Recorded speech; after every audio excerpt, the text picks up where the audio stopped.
Bonjour Marine. Hello, hello. Bienvenue sur InPower. Merci. Très heureuse de te recevoir sur le podcast et au final d'en savoir plus sur toi parce que je pense que peut-être pas mal de personnes là, qui nous écoutent te connaissent, t'ont déjà vu mais te connaissent pas forcément en tant que personne. Donc ma première question pour tous mes invités, c'est de se présenter de la façon dont ils le souhaitent. Moi, je me présente souvent sous forme de 3 casquettes. Ouais. La première casquette que j'ai, c'est la casquette de coach sportive. Donc, je suis coach sportive diplômée depuis 2012. Ça me rajeunit pas, vraiment. 10 ans presque. Voilà, ouais, j'ai fait ma formation à Nantes. Ma deuxième casquette, c'est celle de chef d'entreprise. Donc, avec Chloé, ma meilleure amie qui est associée. Donc, on a créé notre marque et ça fait un bon moment, ça va faire 4 ans là. Ouais. Et ma troisième casquette, c'est celle de, on va dire, créatrice de contenu sportif sur les réseaux sociaux, influenceuse. Voilà. Même si, encore une fois, j'aime pas trop ce mot, mais par la force des choses, Ouais. c'est ça. Ouais. Mais oui, créer du contenu, plutôt orienté sport. Ouais. Voilà.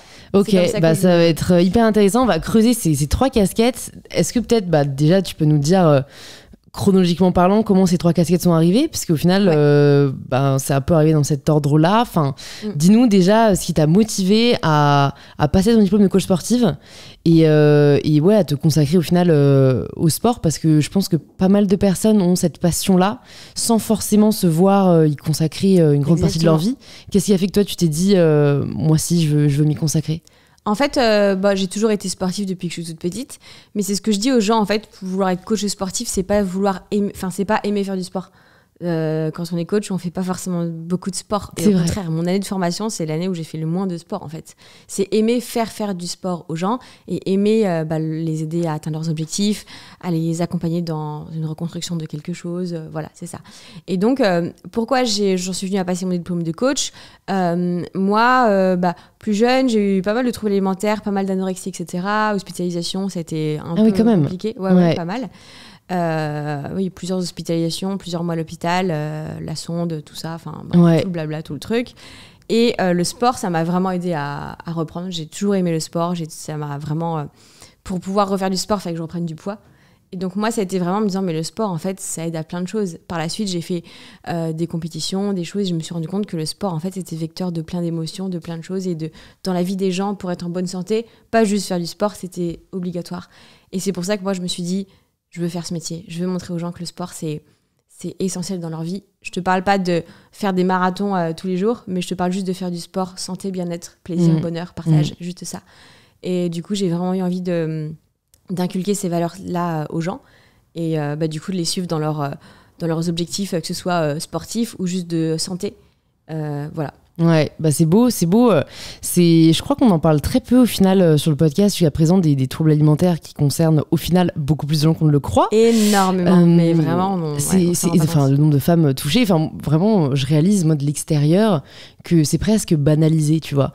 Il y a presque un truc, je trouve, envers les femmes c'est normal de culpabiliser après avoir pris un gâteau, mais c'est une forme de trouble alimentaire. Enfin, tu vois, je connais très peu de mecs qui le culpabilisent après, ça te fait plaisir, quoi. Et ça vient de la pression constante auquel on fait face, mais c'est vrai que pour certaines qui tombent du coup plus dans un extrême où après ça devient au final de plus en plus difficile d'en sortir, je trouve qu'il n'y a pas assez de prévention là-dessus, quoi. Il y a pas assez, et parfois le pire c'est que c'est beaucoup induit par la famille ou les proches, tu vois, les remarques t'es un peu grosse, regarde ta sœur elle est plus mince, enfin de retours que j'ai pu avoir, tu vois, de ma communauté, c'est fou de se dire que dans son cercle de personnes qui nous aiment, en fait c'est souvent eux qui vont parfois générer ces troubles qui peuvent être hyper destructeurs, quoi. Ah mais bien sûr, moi c'est vraiment quelque chose, en fait, moi quand on me demande quand est-ce que ça a démarré, comment ça a démarré, je saurais pas dire, en fait. Après, avec le travail que j'ai fait, etc., avec tout ce qui est les psys, etc., oui, c'est éventuellement des remarques, c'est éventuellement le mal-être, enfin bref, voilà. Et encore une fois, c'est marrant que j'en parle là parce que j'en parle pas. J'avais pas du tout, tu vois, que ça avait eu des troubles alimentaires. En fait, mais j'en parle pas, c'est pas un truc dont j'ai forcément trop envie d'en parler. Voilà, ça me dérange pas, tu vois, c'est fluide, mais même avec ma famille, on n'en parle plus tellement parce que ça fait souffrir beaucoup la famille, énormément même. Et moi je me souviens mes parents qui venaient me voir à l'hôpital, quand j'avais le droit, parce que j'avais un contrat poids, donc pas le droit aux visites, pas le droit à voir un livre, pas le droit à rien, parce qu'il c'est tellement extrême quand même. Et d'un autre côté, c'était compliqué, hein. Mon cœur presque arrêt cardiaque, j'étais descendue très très très très bas.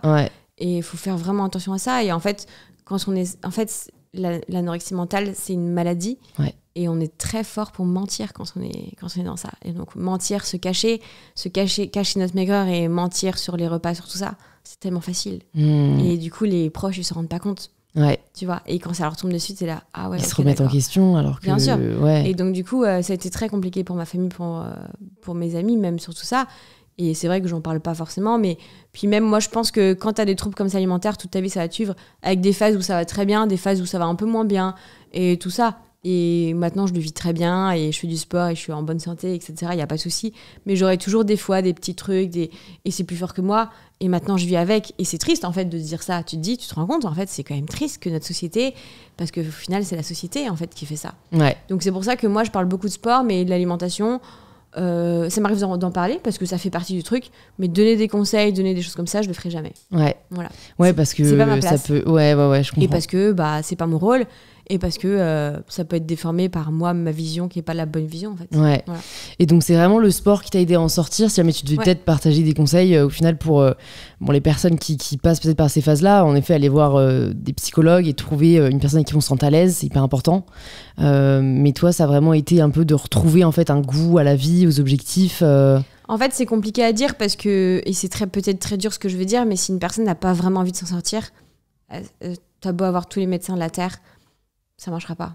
C'est horrible à dire, mais moi, le nombre de fois où j'ai triché pour sortir parce que c'est le poids, que j'ai bu de l'eau, des machins, des trucs, et c'est pas sain du tout. J'ai fait des fugues de l'hôpital, des trucs, enfin, c'était vraiment... C'était vers quel âge ça ? 15 ans. Ok. Ouais. Donc même au niveau de ta scolarité, ça a dû être... j'étais déscolarisée. Hein, ouais. Oui, bien sûr. Ouais. Et même à partir d'un certain poids, on a le droit d'avoir les cours à l'hôpital. Avant, t'as pas le droit. Tu vois. Enfin, c'est vraiment tout un truc. Ouais. Voilà. Mais donc, du coup, le conseil que je donnerais, c'est avoir envie de vivre. Vraiment. Parce que la vie est belle. Et quand c'est dur, il faut se dire que le meilleur est à venir et que ça renforce. Et que les gens qui se sortent de ça, ils vont s'en sortir beaucoup plus fort que les autres personnes. Il faut se dire que si ça vous arrive, vous êtes peut-être au fond du trou, dans votre petit trou, et vous n'êtes pas très lourd souvent, et que ce soit dans l'anorexie ou la boulimie, parce que ça m'est aussi arrivé, et les deux, des fois, vont de pair. Mais c'est très dur de s'en sortir, mais quand on y sort, on est fier, et on est beaucoup plus fort que rien au monde. Et moi, je pense que mon mental dans le sport, je l'ai aussi puisé dans ça. Donc, faut croire en vous, et il faut prendre les bonnes décisions, accepter de se faire aider, essayer, ça marche pas, c'est pas grave, au moins vous avez essayé, et juste avoir envie de vivre parce que la vie est belle.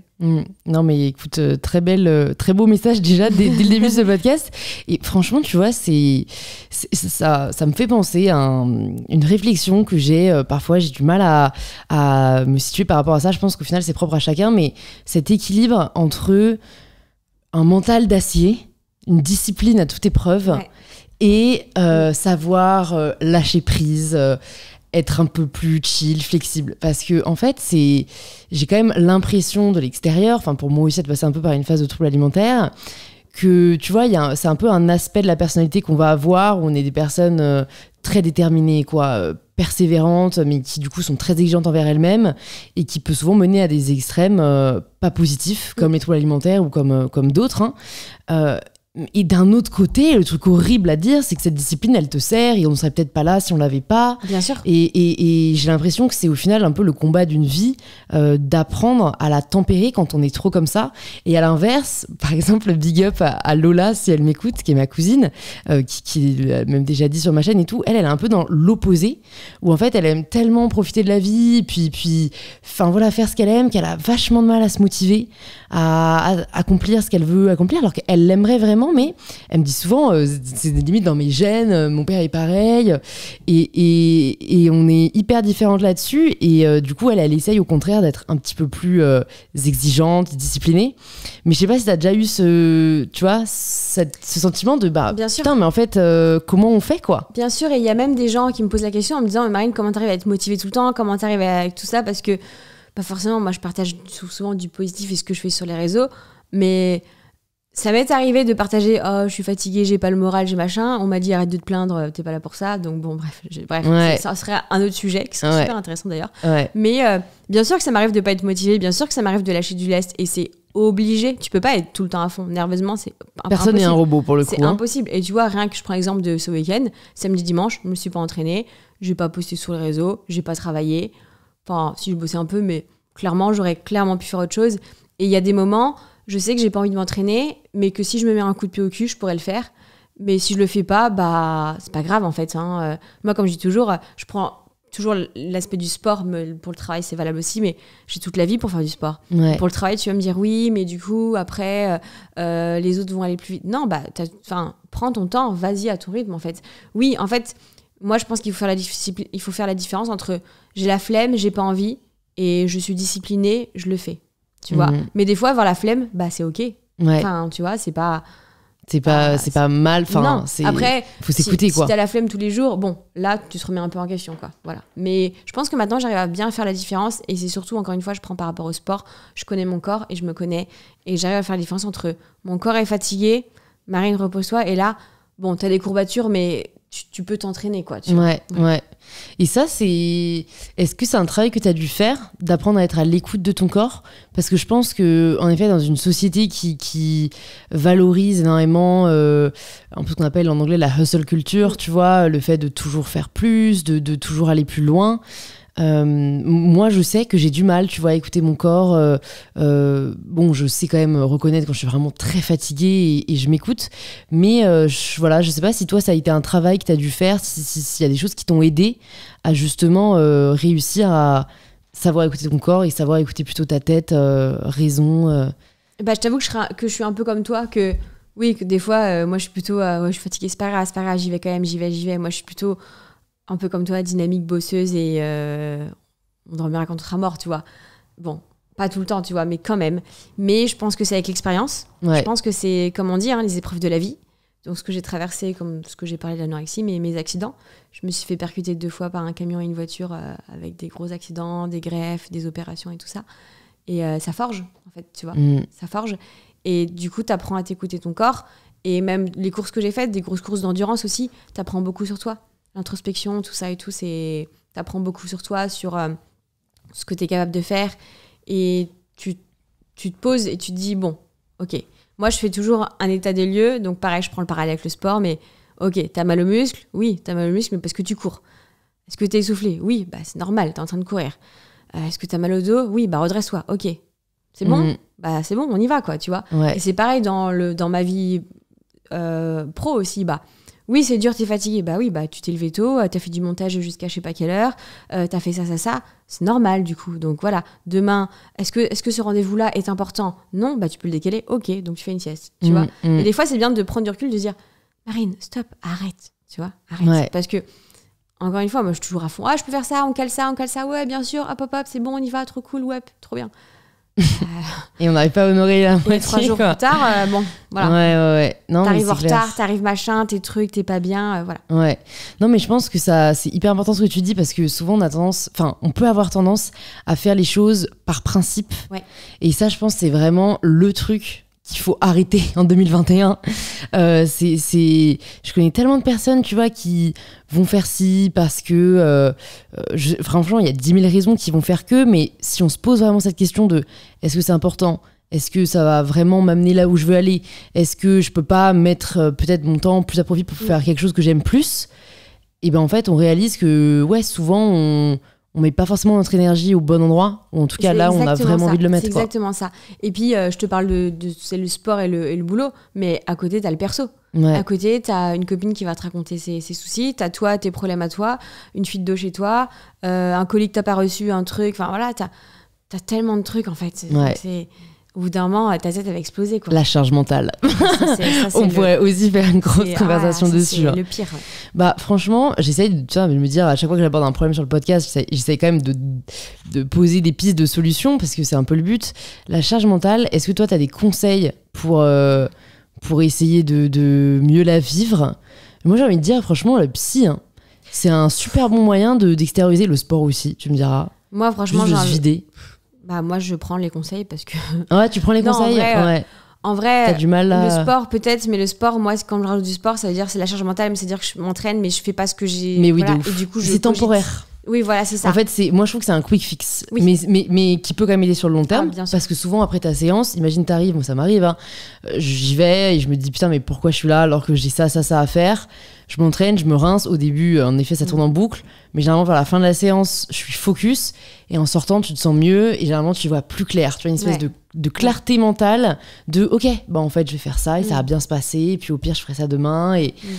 Et donc, c'est un quick fix. Mais pour les fixes de long terme, moi, je trouve qu'aller voir un ou une bonne psy, c'est pas mal du tout. Ah, bien sûr. Moi, je pense que la charge mentale, il faut vraiment en parler. Et c'est souvent...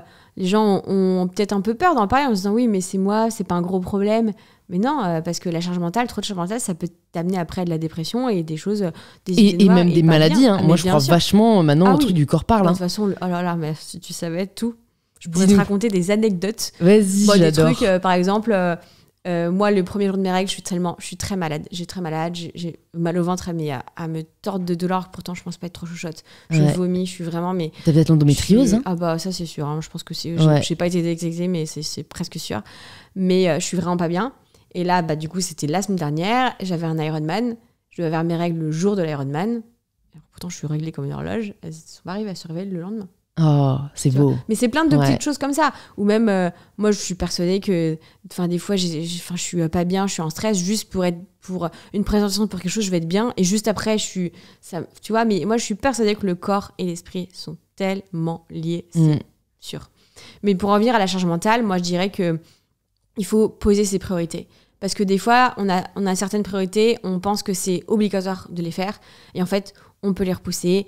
Il faut faire, en fait, moi, je fais toujours un tableau. OK, ça, c'est urgent, c'est important que je le fasse. Ça, j'ai envie de le faire, mais c'est important. Non, c'est pas important.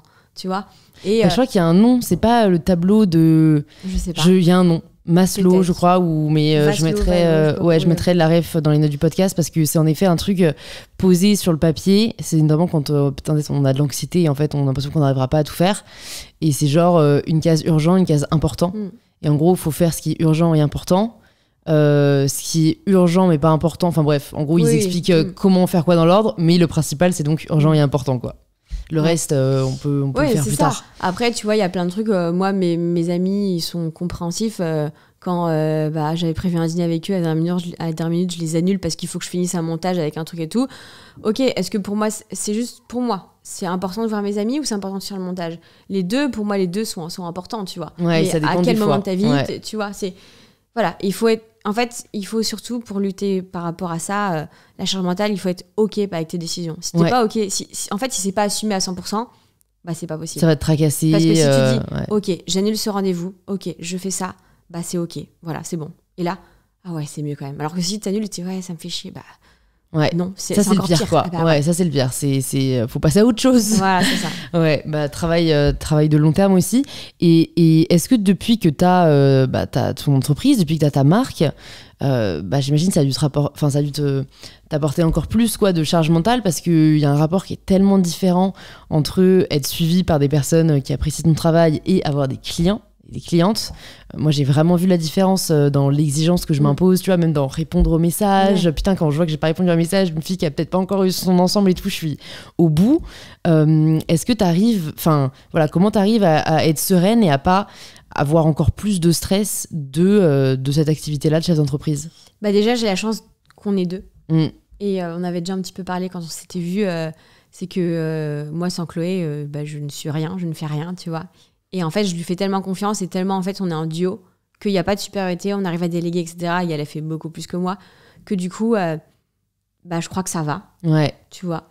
On parle beaucoup, on échange énormément. Elle me connaît par cœur, je la connais par cœur. Et je pense que ça m'aide beaucoup, ça. Et c'est vrai que oui, il y a autre chose. Oui, les gens, à la base, me suivaient pour du sport. Et là, ils me suivent pour une marque, tu vois. Donc, c'est un peu différent. Enfin, pas forcément, tu vois. Bien sûr que j'ai envie de faire bien les choses sur des salons, sur des choses, sur des expos, sur les envois de colis, sur tout ça, bien sûr. Moi, c'est pareil, hein, quelqu'un me dit j'ai pas reçu ma commande ou j'ai pas reçu la bonne commande, c'est pas moi qui fais les commandes, mais ça me rend malade, quoi. Ouais. Et je suis pas en colère contre les gens qu'on fait, tu vois, mais c'est juste genre, j'ai l'impression qu'on me prend au cœur et je me dis, mais merde, quoi. Tu vois, c'est hyper difficile. Mais pareil, quelqu'un qui a pas reçu une commande, est-ce que c'est grave? Ouais, c'est pas drôle, mais tu lui renvoies une paire en fait. Ouais. Oui, c'est sur le moment, ça fait chier, tu vois, voilà. et tu renvoies une paire, tu auras un petit mot, tu envoies un code promo, un truc et tout. Voilà. Mais en fait, tu as toujours des solutions. Ouais.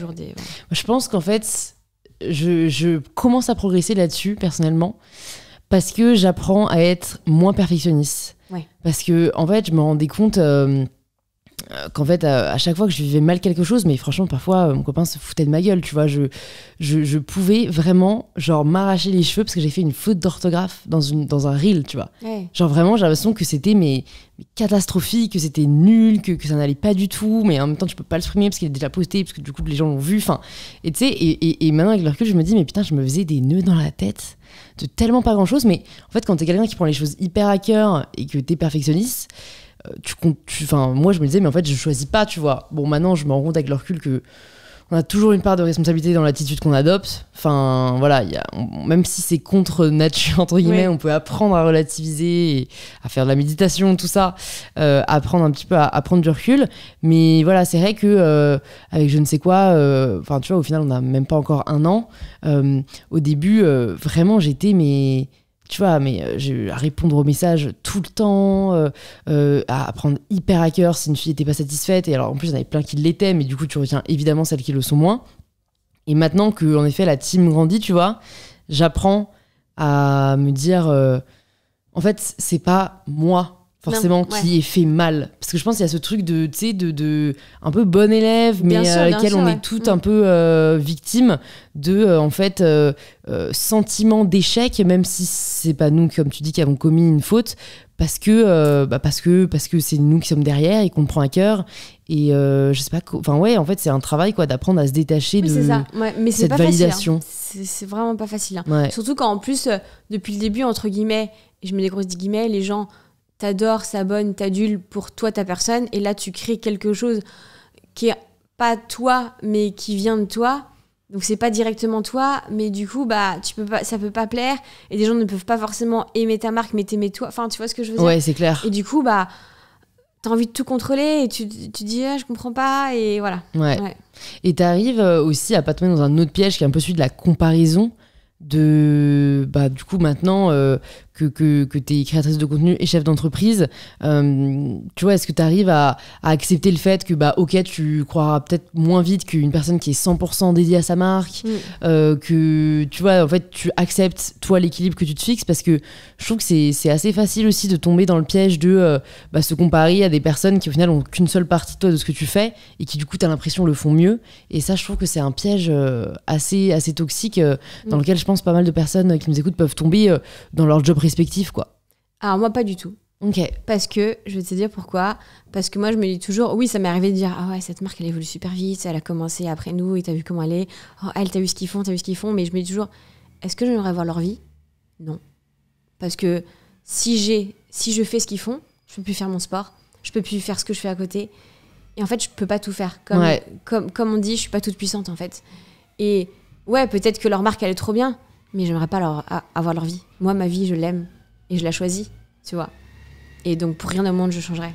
Ouais, c'est accepter l'équilibre que tu t'es construit, quoi. C'est que, encore une fois, c'est faire des concessions et faire dans le tableau des priorités. Est-ce que ma priorité, c'est que ma marque, c'est que la marque avec Chloé, elle augmente, elle devienne beaucoup plus grosse, beaucoup plus forte?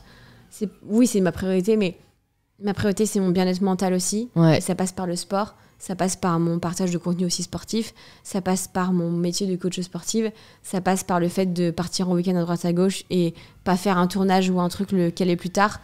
Donc pour moi, ça passe par là. Ouais. Voilà. Est-ce que tu as toujours été assez alignée avec cet équilibre-là, ou est-ce que tu es passée par des phases où tu savais pas en fait comment... tu vois, faire 30-30-30 ou 40-60, parce que je pense que c'est aussi le combat d'une vie de réaliser qu'en fait nous je sais pas, le sport ça va être 20% et le taf 40% et le reste c'est du perso, ou tu vois, est-ce qu'il y a des phases où t'as eu du mal à y voir clair, et comment peut-être t'as réussi à trouver ce qui te correspond toi?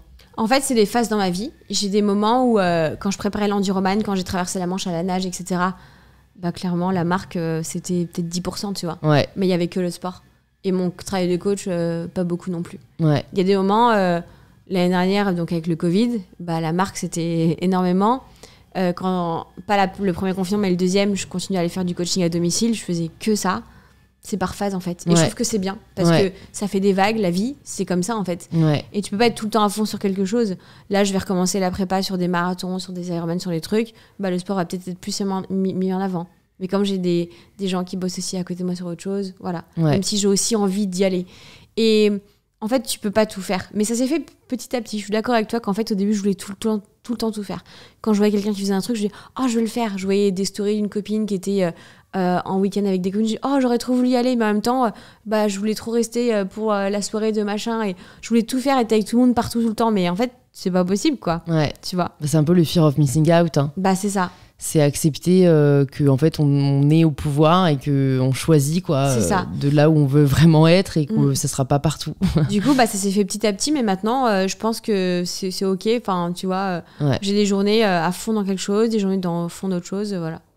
Et comment alors te vient l'envie de t'inscrire à tel ou tel défi sportif, parce que c'est un peu caractéristique de ton parcours. T'es pas uniquement coach sportif, t'aimes te lancer des défis assez hard, disons-le, que tout le monde ne fait pas. Comment ça a commencé déjà ? Quel a été un peu le premier gros truc que tu as fait ? Et après, pareil, comment est-ce que tu te dis je vais faire un enduroman, je vais faire un Ironman, je vais traverser la Manche à la nage ? Comment ça te vient ? Déjà, j'ai envie de dire qu'il n'y a pas de gros petits défis. C'est vrai que oui, les défis que j'ai faits sont peut-être énormes pour certains, mais pour quelqu'un, un défi de courir 5 km, ça peut être le défi de sa vie, et je trouve ça trop beau. Donc en fait, vous avez chacun vos défis à vous, et vous avez chacun votre histoire, et écrivez-la en fait, tu vois. Moi, bien sûr, ça s'est fait petit à petit. J'ai commencé par courir un premier semi-marathon. Pour moi, je pensais que c'était le truc que je ferais le plus gros de toute ma vie. Et c'était incroyable, un semi-marathon, c'est 21 km, c'était incroyable, quoi. Et en fait, puis après, j'ai commencé à faire des marathons, des alpha Ironman, des Ironman.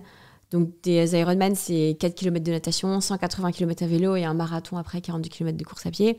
Puis après, je me suis dit que j'allais faire l'enduroman. Mais par contre, attention, je ne suis pas dans la surenchère. Et je trouve que c'est malsain et c'est pas bien de vouloir tout le temps faire plus. Alors, c'est pas dans le sens où, bien sûr, j'ai envie de m'améliorer sur mon aspect perso, pro, etc. Mais dans le sport, une fois que tu as relié Londres à Paris en courant 150 km, en traversant la Manche à la nage et en faisant Calais-Paris à vélo en 69 heures. En plus, sur le moment, j'ai battu le record du monde. J'étais la première Française à faire ça. Oui, tu peux pas faire mieux, mais c'est pas grave, en fait. Après, moi, mon défi l'année d'après, c'était d'apprendre à marcher sur les mains. Et c'est tout aussi dur et c'est tout aussi plaisant, quoi, tu vois. Et en fait, il faut aller petit à petit, il faut rester en accord avec soi-même. Tu te lances pas en disant tiens, je vais faire ça. Il faut aller petit à petit, étape par étape. Et puis ça vient avec les gens que tu rencontres, avec peut-être les opportunités que tu as. Voilà. Qu'est-ce qui t'aide à accomplir tes objectifs, en fait, tout simplement, parce que je pense qu'il y a vraiment des parallèles à faire entre la préparation pour une épreuve sportive et un objectif dans la vie, que ce soit un examen, que ce soit, je sais pas, le développement d'une boîte. Est-ce que tu as un peu des process de préparation à ces objectifs ou avec le recul, tu te rends compte que dans ces moments-là, ce qui t'aide, c'est ça. Est-ce que c'est des routines ? Est-ce que c'est de voir des coachs ? Est-ce que c'est, tu vois, est-ce qu'il y a des choses que tu as identifiées qui te permettent de te préparer au mieux pour un objectif ? Ça va être hyper narcissique, mais je pense que c'est moi, personne d'autre. Je pense que moi, en fait, j'ai jamais été scolaire, plus jeune. Tu vas dire, non, mais la meuf, elle a tout eu. Je suis dyslexique et j'ai jamais eu. Les profs à l'école disaient que j'allais jamais réussir dans la vie, que j'aurais jamais mon bac, que j'étais nulle et tout ça. Putain, c'est dingue et quand vraiment, même de dire ça à une enfant. En plus, oui, c'est vrai. J'avais que des 6 de moyenne, j'aimais pas l'école, j'arrivais pas, quoi, tu vois. Mais petite parenthèse, mon bac, je l'ai eu rattrapage, je l'ai eu ric-rac, je l'ai quand même eu, tu vois. ES, quand même, pas mal, tu vois.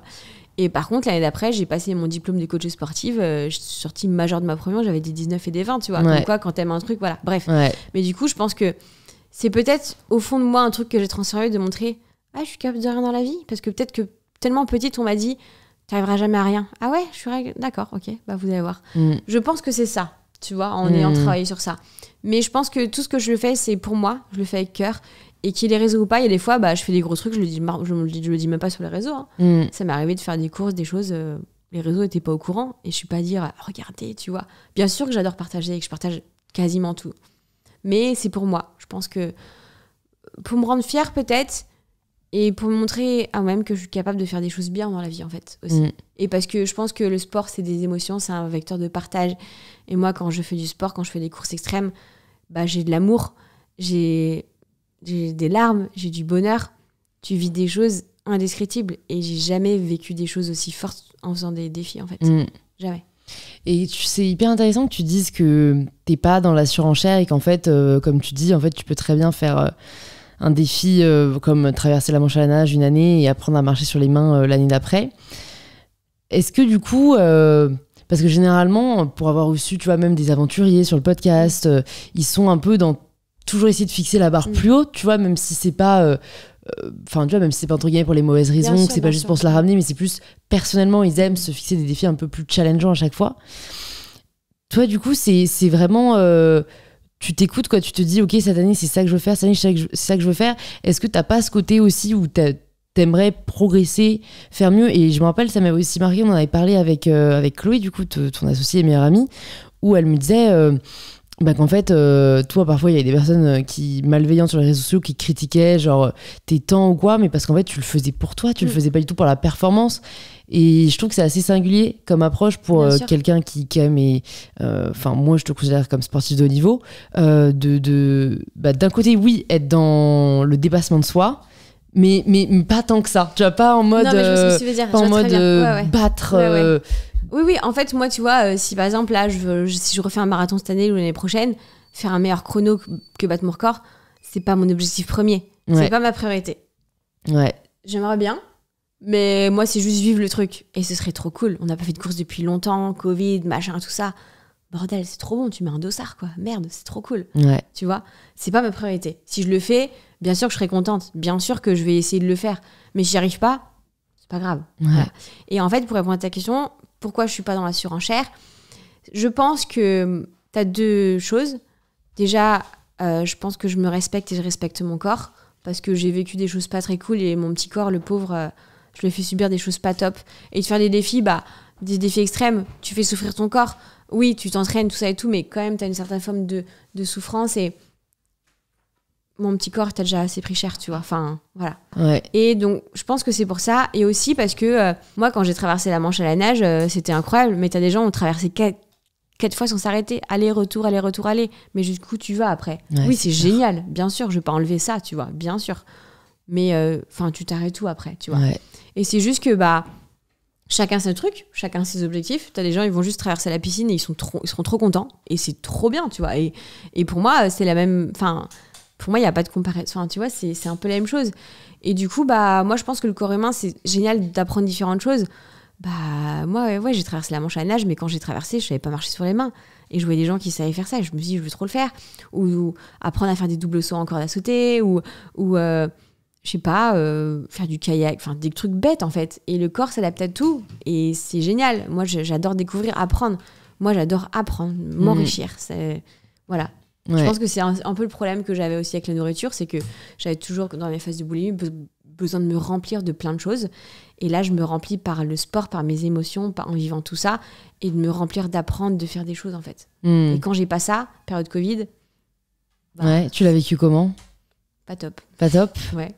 Qu'est-ce qui t'a aidé peut-être à quand même keep it up, quoi? Parce que je pense que pas mal de gens ont... Les amis, mais après... c'est pas forcément un truc dont j'ai envie trop d'en parler, je pense que c'est encore un peu frais, tu vois. Ouais. Mais de me dire aussi qu'on était tous dans le même bateau, tu vois. C'était pas... Parce que des fois, tu vis des choses, c'est pas drôle, mais t'es un peu le seul, enfin, entre guillemets, tu vois. Mais là, on était tous un peu dans le même bateau. On a chacun notre histoire. On a tous vécu le confinement différemment, selon nos métiers, selon où on était confinés, avec qui, si on aimait la solitude ou pas, sur plein de choses, tu vois. On a chacun nos ressentis. Mais ça a été drôle pour personne. Non. Et parce que surtout, on n'était pas prêt à ça. Et encore une fois, le corps humain, je t'ai dit, il s'adapte à tout. Mais là, il n'a pas eu le temps de s'adapter. Ouais. Là, tu vois, c'est con, et j'espère pas. Même si on a un autre confinement, entre guillemets, on est prêt. Enfin, t'as déjà vécu ça. On a vécu 3 fois. Voilà, même si ce sera compliqué niveau mental, psychologique, mais tu sais ce que c'est. Tu vois, enfin, tu te rends compte que Enfin, moi, je trouve ça dingue. En 2020, on se foutait de la tronche des Asiatiques ou des Japonais, des Chinois qui mettaient des masques. On se disait, oui, qu'est-ce qu'ils font avec leurs masques? Et quelques mois plus tard, on les avait tous. Ou même, c'est eux qui ont raison, tu vois. Et même, tu te rends compte que, en 2020, on allait faire des courses pour acheter du PQ, on se battait pour acheter des pâtes. Je veux dire, mais en fait, quand tu prends du recul, tu te dis, mais on a été interdit de sortir de chez soi. Mais en fait, tu te dis, mais le corps et la tête n'étaient pas prêtes à ça. Le fait que tu sois aussi bienveillante, je trouve, envers toi-même, envers ton corps et les discours que tu tiens, j'ai l'impression qu'il faut parfois passer par, en effet, des trucs vraiment pas cool. Donc, tu parlais de tes accidents. Est-ce qu'il a fallu que tu passes par ça pour apprendre à être beaucoup plus clémente envers toi-même et à vraiment, comme tu disais, être alignée avec ton corps? Je pense que je t'aurais pas dit ça il y a quelques mois, mais la vie est bien faite. Et je pense que ces accidents, ils sont arrivés au bon moment dans ma vie. Et bien sûr que ce serait à refaire, je le referais pas parce que il en cours de la rééducation, des procès, qui n'en finissent pas, qui sont toujours en cours, enfin des trucs horribles. Ouais. Surtout, moi, c'est mon métier, mon corps, c'est mon outil de travail. Ouais. Donc c'était compliqué. Mais je pense que ces accidents sont arrivés au bon moment. Et la vie est bien faite et ça m'a permis de prendre conscience de certaines choses. Et du coup, de travailler sur différentes choses, de prendre du recul et d'avancer sur ça. Donc je pense que ça forge. Et je dis pas qu'il faut vivre des choses comme ça, mais encore une fois, les choses qui se passent dans ta vie, une autre personne ça va lui arriver, elle va le vivre autrement. Un décès dans une famille, quelqu'un va perdre un proche, t'as peut-être quelqu'un qui va trop mal le vivre, et une autre personne, ça va être triste, mais ça va être différent, tu vois ce que je veux dire? Ouais, tout à fait. Ou même quand t'es petit, une mauvaise note, ça va peut-être énormément t'affecter, une autre personne, c'est pas cool, mais tu vois, t'as plein de détails comme ça. Et du coup, je pense que on est tellement tous différents, on a tous des caractères différents, et heureusement, sinon on se ferait chier dans la vie si on est tous pareils. Mais du coup, je pense que les épreuves de la vie, ça te construit, mais ce sont tes épreuves, c'est tes combats, tes réussites, tes victoires et tes échecs qui te font te construire. Je me dis quand même, c'est ça, ton corps, c'est ton outil de travail. Comment ne pas se laisser envahir par ce sentiment peut-être d'injustice que tu peux avoir, tu vois, après un accident. Tu pourras peut-être nous parler avec celui avec lequel tu es le plus à l'aise, mais je sais que souvent ils t'ont vraiment mis KO pendant un certain temps. Comment, quand tu perds, ou même temporairement, tu vois, ce à quoi tu tiens le plus, t'arrives à rester positive, à réaliser, à être résiliente en fait, parce que il n'y a qu'un pas entre vraiment le côté tout envoyer bouler et s'accrocher, persévérer, et c'est souvent pas l'option de facilité. Bien sûr. En fait, c'est ce que je dis toujours et c'est ce que je raconte souvent, c'est qu'en fait cet accident, comme je dis, il est arrivé au bon moment. Enfin, au bon moment, tu vas comprendre après. C'est-à-dire que j'avais fait l'enduroman, donc j'avais battu le record du monde, j'avais fait 69 heures d'efforts, des télés, des radios, des machins, des trucs. Donc pendant 9 mois, je me suis entraînée comme une ouf. Mon corps a fait des entraînements incroyables, des 100 km de course à pied, des 25 km de natation. Et là, je fais une course extrême de 69 heures, tu vois, voilà. Et je me fais percuter par un camion qui grille un feu rouge. Et là, je suis dans mon lit et je peux même pas me lever faire pipi. T'imagines, le corps, il passe de l'extrême maximum entraînement de ouf à je me lève même pas pour marcher un pas dans la journée, tu vois. Donc déjà, physiquement, ça a été très compliqué.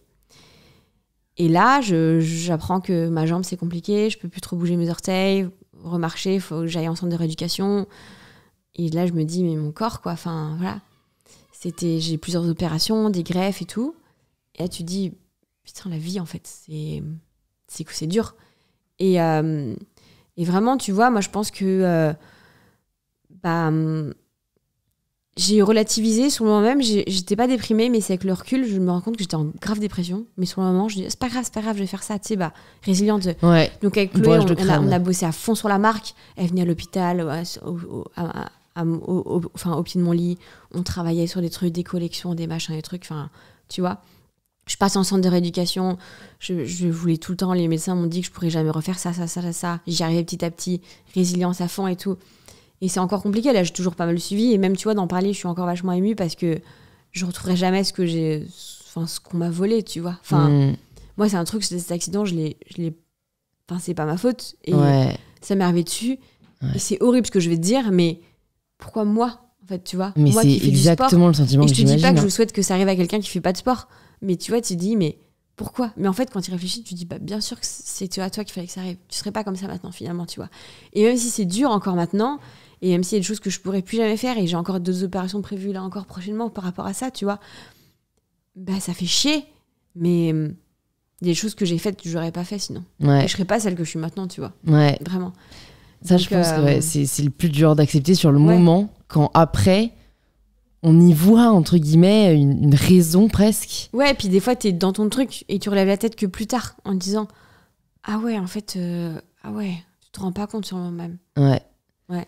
Et ce qui t'a aidé à ce moment-là, c'est d'être épaulé, c'est de te dire que t'allais leur prouver là aussi, encore une fois, qu'ils avaient tort, parce que Bah, putain, avec les discours aussi fatalistes, Bien tu sûr. vois, du corps médical, c'est facile, encore une fois, de... ce qui m'a beaucoup lâcher aidé, l'affaire. bah, forcément, c'est ma famille et mes amis, c'est sûr. Mais c'est un peu comme plus jeune, c'est de me dire que moi, le sport, c'est toute ma vie, en fait. Mm. Et ça peut paraître la meuf qui a que le sport dans sa vie, mais non. Mais moi, c'est revivre des C'est ton émotions, pilier, quoi. refaire des choses. Et moi, quand je fais du sport, je m'exprime et mon cœur, il bat quand je fais du sport et je suis essoufflée. C'est ok, je suis vivante, tu vois. Mes muscles, ils ont mal, mais ok, ils sont là, ils sont vivants, tu vois. Et je me sens vivante quand je fais du sport. Et depuis faire du sport, je me sentais mourir, Éteinte, tu quoi. vois. Éteinte, Ouais, exactement. ouais. Et je me suis dit, bah, ok, on est reparti, tu vois. Ouais. Et c'est compliqué, hein. Tu réapprends à marcher, tu réapprends à bouger tes orteils, tes nerfs qui repoussent petit à petit. Le travail, et quand t'as fait des 100 km, des 150 km de course à pied et qu'on te dit, aujourd'hui, on va essayer de remarcher. Tu Ouais. vois. Et encore une fois, je m'en veux de dire ça, mais je m'en sors plutôt bien. Combien de personnes auraient pu malheureusement y passer ou malheureusement ont une suite beaucoup plus grave après un accident? Des fois, je m'en veux, je me dis, Marine, regarde, tu as repris le sport de ouf. T'as des trucs que tu peux pas faire, mais regarde. Donc, tu vois, dans la vie, tu trouveras toujours pire, tu trouveras toujours mieux que toi. Il faut pas se comparer, parce que sinon, tu t'en sors jamais, en fait. Bah, c'est là où la gratitude aide beaucoup, je trouve. Ouais. C'est, comme tu dis, réaliser parfois Ouais. de la chance que tu as de pouvoir faire ce que jamais, il y a 2 ans, les médecins Bien sûr. auraient dit que tu pouvais faire. Mm. C'est... Même si ça résout pas tout, ça aide Non. à être Ouais. plus humble. Et c'est pour ça que mon petit corps, je l'aime et je lui dis tous les jours. Ouais, ouais. C'est j'y vrai fais qu'on lui attention. dit pas assez. Ah, bah, des fois, je lui dis, t'es Ouais. plutôt pas mal. Quand même pas, mais bon. Ouais. Mais tu as bien raison. Merci, mon gars. Comment est-ce que tu arrives, que ce soit dans le sport ou dans ta vie pro, même dans ta vie perso, à progresser? Parce que j'en parle souvent sur le podcast, j'aime bien poser cette question parce que ma théorie, c'est que le bonheur est vachement lié à l'épanouissement et l'épanouissement, je trouve, est vachement lié au fait de progresser, de sentir qu'on devient un peu meilleur chaque jour. Est-ce que voilà, toi, c'est une question que tu te poses? Est-ce que tu sais, tu identifies ce qui t'aide à progresser? Moi, je pense que je me construis un peu tous les jours. J'apprends un peu toujours sur moi et sur mes réactions, sur mes ressentis, sur mes actions. Et je pense que oui, de toute façon, tous les jours, tu apprends des petites choses sur toi et tu avances. Mais bien sûr que j'ai envie de le faire. Mais il y a des jours, bah, comme on disait, quand j'ai la flemme de faire des choses ou quand je reste toute la journée chez moi, un truc à rien faire, bah, c'est pas productif, tu vois. Mais bien, enfin... Bah franchement, moi, je différencie progression et productivité, tu vois. Oui, c'est vrai. C'est Progression, pas bête, c'est plus se rapprocher de la personne que tu as envie d'être. Bon, par exemple, dans mon cas, c'est au contraire apprendre à être plus flexible, tu vois. Donc c'est plus... c'est dur, en fait, je trouve, quand on a la tête dans le guidon tous les jours, de savoir clairement où on veut aller, où est-ce qu'on peut progresser. Et c'est une question que je me pose de plus en plus parce que voilà, c'est facile, en fait, surtout si voilà ce qu'on fait ça marche bien, ou alors que voilà on sent que ça se développe, d'occulter des zones où en fait on peut quand même progresser. Et je trouve ça important quoi, en tout cas moi j'aime me dire ok, bon bah là je sais que je peux m'améliorer, on va essayer, Ouais, on va bien faire sûr. le max. Non, bien sûr, moi c'est pareil, hein. De toute façon, rien n'est parfait. Et de toute façon, la perfection, ça n'existe pas. Tu peux toujours faire mieux. Bien sûr que moi j'ai envie que dans le pro, ça roule mieux, que ça aille mieux, qu'on développe plein de choses. Que dans le perso, j'ai envie de m'instruire, de faire plein de choses, voyager, etc. Dans mon sport, bien sûr, j'ai envie de faire plein de choses aussi, quoi, tu vois. Mais voilà, tu peux pas être partout, tu peux pas tout faire. Mais bien sûr que oui, c'est quelque chose que j'ai envie de faire, oui. Est-ce que, comme tes journées sont très différentes, t'as quand même des journées types ou est-ce que c'est vraiment chaque semaine tu te dis bon là on va caler ça, on va essayer de mettre ça aussi? En général, bah, comme je suis en général lundi, mardi, mercredi à Paris, le lundi, mardi et mercredi, mes heures de coaching avec les gens, c'est toujours les mêmes heures. Ouais. Tu vois, en général, c'est même ça. Donc, en général, je travaille le matin. Après, je travaille sur l'ordi. Comme mes coachings, c'est au bureau que je travaille sur l'ordi. Le midi, je mange. L'après-midi, je vais m'entraîner à telle salle. J'enchaîne avec un coaching qui est pas très loin dans le coin. Je reviens, voilà. Des fois, comme les gens que je coach, des fois, avec le télétravail en ce moment, ils sont assez, voilà. On me rajoute un tournage, un truc. Du coup, je décale mon coaching de là, je le rajoute plus tard, tu vois. Mais en général, c'est plutôt comme ça. Ouais. Voilà. Mais ça peut quand même changer, voilà. En général, c'est la même trame. Mais tu vois, ce matin, finalement, en fait, je suis arrivée qu'à Paris qu'à 14h. Ok. Ouais. Et du coup, tu repars le mercredi soir à Bordeaux. Voilà, c'est ça. Ou le midi, ça dépend. Ouais. Et jeudi, vendredi, samedi, dimanche, tu es off ou tu... Non, je sais pas. Tu sais, il y a la semaine de 4 heures. Tim Ferriss, il avait peut-être tout compris. Hein. Non, mais en général, les débuts de semaine, je suis vraiment à fond. Ouais. Et la fin de semaine, je suis plus cool. Donc, j'ai des coachings aussi à Bordeaux. Je travaille sur l'ordi, sur des choses, créer du contenu aussi. Mais je suis quand même beaucoup plus cool. Ouais. Et ça, c'est un choix. Et t'arrives à te prendre des week-ends ou... En tant que coach sportif, quand tu passes ton diplôme, tu travailles quand les gens ne travaillent pas. Ouais, donc, c'est vrai. Les jours fériés, le week-end, le midi, le matin, le soir. Donc, ouais. Mais c'est un choix. Et encore une fois, les gens qui disent « Ouais, je veux être coach sportif, c'est trop bien, je fais du sport. » Tu vas voir. Tu bosses quand les gens ne travaillent pas. Tu bosses un 25 décembre parce que les gens veulent faire du sport avant d'aller à leur repas de famille. Tu bosses un 1er janvier des fois. Après, c'est à toi de choisir. Hein. Ouais. Voilà. Tu bosses le midi entre midi et 14h, donc ta pause déj, voilà. Tu bosses de 6h à 8h, ou des fois, ça arrive de finir des coachings à 23h, parce que les gens, ils rentrent du taf tard. Tu vois. Ouais. Et ça, on en avait parlé aussi quand on avait tourné la vidéo ensemble, mais c'est étonnant et moi je trouve très cool que t'aies gardé ton activité de coach sportive alors que dans l'absolu t'en as pas besoin entre guillemets, c'est-à-dire que t'as quand même d'autres activités qui aujourd'hui te permettent de vivre et tout, mais t'as tenu à garder ce côté-là proche des gens et tu fais vraiment zéro sacrifice dessus parce que comme je connais d'autres coachs sportives, créatrices de contenu plutôt dans le monde anglo-saxon, en fait, j'ai vu qu'elles ont tout arrêté le coaching sportif pour, tu vois, soit lancer leur app, leur programme, bien sûr. Et puis, no judgment, c'est sûrement ce qui les épanouissait plus, tu vois. Mais toi, tu gardes ce truc, et beaucoup en plus, quoi. Ça représente une grande partie aussi de ton quotidien. Je dirais que pas énormément, mais quand même. Ouais. Et pourquoi je le garde ? Parce que j'aime ça. Ouais. Et comme je disais, moi, j'aime bien me remplir de plein de choses. Ouais. Et accompagner les gens. Moi, je me sens utile, en fait. Et j'aime ça. Et j'aime terriblement mon métier. J'adore mon métier. Franchement, je suis amoureuse de mon métier, quoi. Il n'y a pas une fois où je me dis « Oh, j'ai pas envie de coacher. » C'est génial. Vraiment. C'est là où tu sais que t'as trouvé Moi, j'adore. ta voix. Hein. Je te dis pas, j'adore voir les gens souffrir et transpirer, mais parce que je sais que... On sait que c'est ça, Marie. Voilà, mais je sais qu'ils ont un objectif, que je les accompagne sur ça et tout. Et j'adore, en fait. Ouais. Et parce que, pour moi, ça fait partie de moi et ça fait partie de mon histoire d'accompagner les gens. Et ouais, non, franchement, j'adore.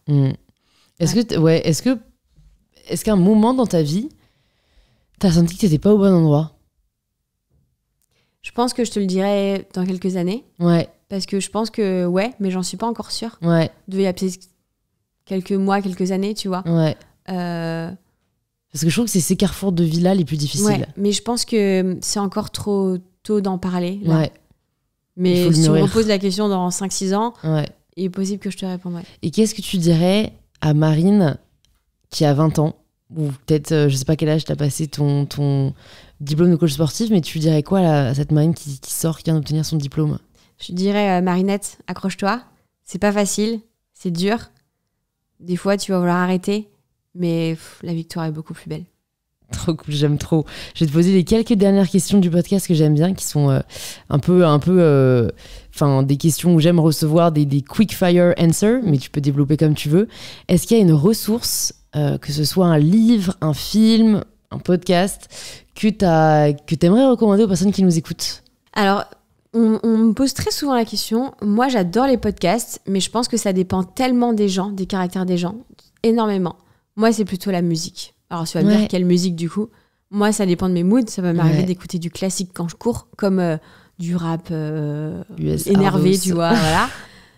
Mais j'ai pas tellement... Je pense que les podcasts, je pense qu'il faut chercher, et je dirais surtout aux gens, soyez curieux. Ouais. Parce que, oui, il y a plein de podcasts que je pourrais conseiller, que ce soit dans le sport, dans l'entrepreneuriat, voilà, forcément, tu vois. Mais c'est aussi aux gens d'aller chercher, de faire l'effort aussi de chercher. C'est vrai. Tu peux tomber dessus et c'est trop bien d'avoir des recommandations parce que moi, nombre de fois où il y a des gens qui mettent en story donnez-moi des podcasts et sur les réponses qu'ils mettent, bien sûr, je regarde et tout ça et j'en découvre des super, tu vois. Mais de chercher, c'est bien aussi. C'est vrai. Ouais. Et puis surtout qu'aujourd'hui, notamment pour les podcasts, il y a de tout dans tous les domaines. Ouais. C'est assez exceptionnel, je trouve. J'en ai écouté récemment, pareil, où j'ai l'impression que j'avais un peu fait le tour de ceux que j'écoutais, qui sont pas mal entrepreneuriales ou voilà, sur des enjeux sociétaux. Et je me suis fait genre une série de podcasts d'histoire sur genre les Romanov, tu vois. J'ai trouvé ça trop cool, mais bon, est-ce que ça va vraiment plaire à d'autres personnes? Je ne sais pas. Voilà. Mais en effet, c'est propre un peu à nos goûts. J'aime bien demander aussi, est-ce qu'il y a un conseil qu'on t'a donné que tu es contente de ne pas avoir suivi? Ou alors un conseil que tu entends souvent et qu'en fait, toi, tu te dis... c'est un peu cliché, mais c'est pas vraiment un truc que les gens suivent, c'est le no pain, no gain. Enfin, dans l'idée, tu vois, genre, vas-y, si t'y vas pas, t'y arriveras pas. Bon. Non, c'est pas la peine de se faire mal. J'aurais le contraire un conseil qu'on m'a donné et que, oui, tous les jours, je me dis, oui, c'est vrai. Carrément, vas-y. Tu vois, c'est que rien ne se passera comme prévu, que ce soit en positif ou en négatif. C'est-à-dire que des fois, tu prévois un truc et tu vas te dire, ça va pas marcher, machin et tout. Finalement, tu te dis, mais ça marche trop bien. Que ce soit un post Instagram, tu te dis, oh, ça va pas marcher, finalement, ça marche trop bien. Et des fois, à l'inverse. Ou comme des fois, tu prévois un événement, quelque chose, tu vas dire, tout est bien passé, ça va trop bien se passer. Et ça se passe pas du tout comme prévu. C'est là, voilà. C'est que rien ne se passera comme prévu, en positif ou en négatif. Et il faut l'accepter, quoi. C'est comme ça. Ça s'appelle la vie. Ride with it. Ouais. Écoute, je vais te poser la question signature d'InPower. Ça signifie quoi pour toi, prendre le pouvoir de sa vie? Se connaître énormément. Déjà, se connaître et faire les choses qu'on aime et pas faire les choses que les gens voudraient qu'on fasse, surtout. Pas se laisser influencer. Vouloir vraiment savoir ce qu'on veut faire vraiment nous et pas ce qu'il faudrait qu'on fasse que nos parents ou nos amis nous conseilleraient. Et c'est pas facile, hein, parce que c'est vraiment pas simple. Mais prendre le pouvoir de sa vie, c'est y aller, vivre à fond, ne pas se poser de questions, ou alors se poser les bonnes questions. Et surtout être heureux au moment présent, quoi. Ouais. Voilà. Mais pas repousser... Non. Pas repousser le bonheur. Et franchement, j'y pense de plus en plus en ce moment parce que j'ai pas mal de personnes autour de moi qui sont dans le délire de faire quelque chose en ce moment pour faire un truc qu'ils aiment vraiment après. Et je suis là genre, mais sinon, tu peux aussi faire tout de suite ce que tu as vraiment envie de faire. Mais après, c'est c'est des parcours personnels. Hein. Ils ont peut-être peur voilà, et s'ils veulent attendre, soit. Mais c'est vrai que si vous faites partie de ces gens-là, posez-vous vraiment la question. Est-ce que vous pouvez vraiment pas commencer tout de suite? Voilà, écoute, c'était un plaisir, Marine, d'échanger avec toi. Vraiment très cool. Pour les personnes qui maintenant veulent en savoir plus sur toi, sur ta marque, où est-ce que tu veux qu'on les redirige? Sur Instagram, mes différents comptes Instagram, ma chaîne YouTube éventuellement. Ouais. Mais sinon, voilà. Je mettrai tout ça dans les notes du podcast. Super. Et j'espère à très vite. Merci Louise.